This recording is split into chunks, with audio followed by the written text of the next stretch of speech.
Alright, mga kasukses.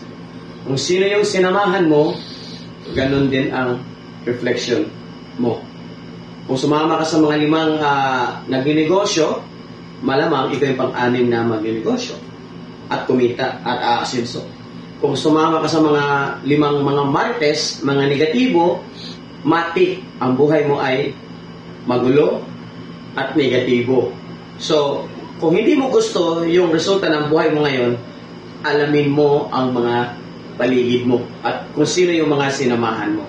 So ngayon, ang topic natin ay ang bawat kaibigan mo ay reflection sa'yo yan. Now, kung gusto mo talagang umasinso, kung gusto mo talagang kumita ng malaki, kung gusto mo talagang magninegosyo, okay?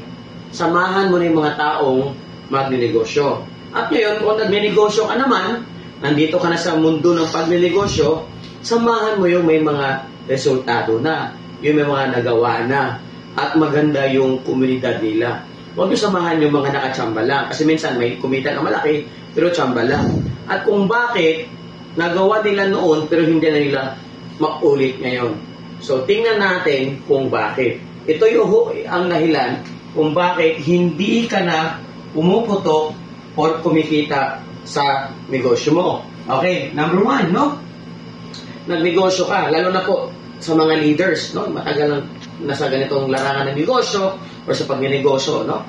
So, kumita ka naman noon. Bakit ngayon hirap na hirap ka nang gagawin uli? Simple lang. Kasi noon, nasa mundo ka pa ng excitement level, no? Bago ka pa, excited ka, ginagawa mo yung negosyo mo, kaya nakuha mo talaga. Ito yung desire mo, nakuha mo na. Ngayon, uulitin mo to. Hindi mo na makukuha ulit. Alam nyo bakit? Ito lang. Nag-decide ka na, nag-negosyo ka na. Mataas na yung pride mo. Ayan. Okay? Ano ba yung meron para sa akin dyan? Mataas na yung ere mo. Bit-bit mo na yung mga kuruna mo. Mga ka-success, baba natin yan.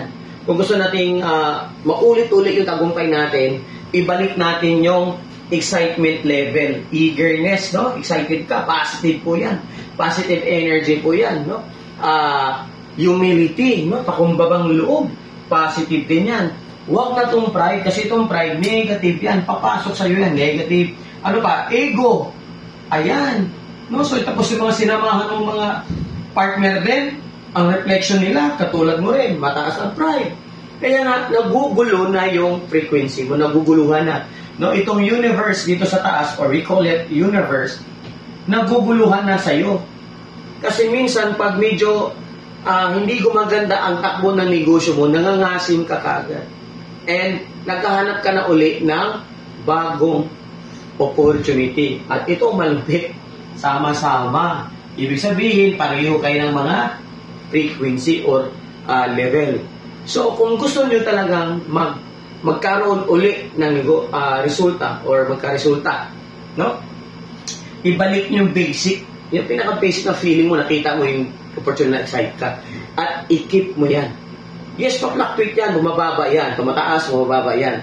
Kaya nga, kailangan upo tayo lagi sa mga training na nakakapag-aware sa atin. Okay? Pag atingin natin, tumataas ang area natin, egoistic na, lalo na mga pangalan na sa industry, talagang lumalaki yung mga corona, no?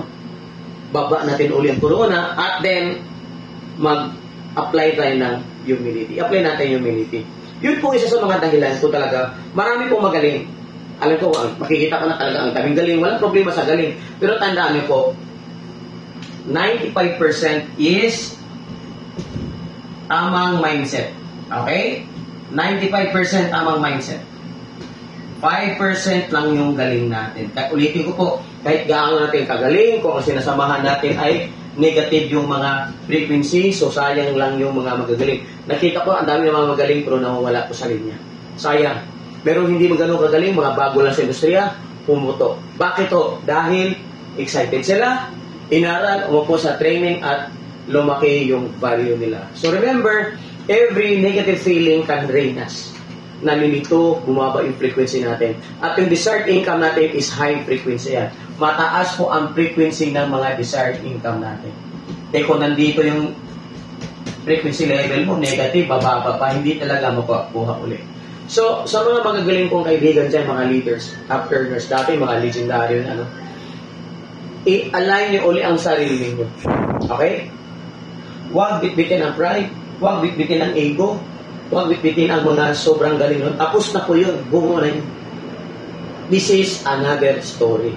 Remember, humility, kakumabang loob, and of course, excited ka ulit. Then, keep your words kung saan kayong opportunity nakakataw. Keep your words. No? Hindi naman yung opportunity, kundi yung credibility. Credibility, integrity, mga positive po yan na energy. Kailangan ilalagay natin yan. At samahan na natin yung mga tamang partners. Ulitin ko po, ang bawat kaibigan mo, reflection yan sa tagumpay mo.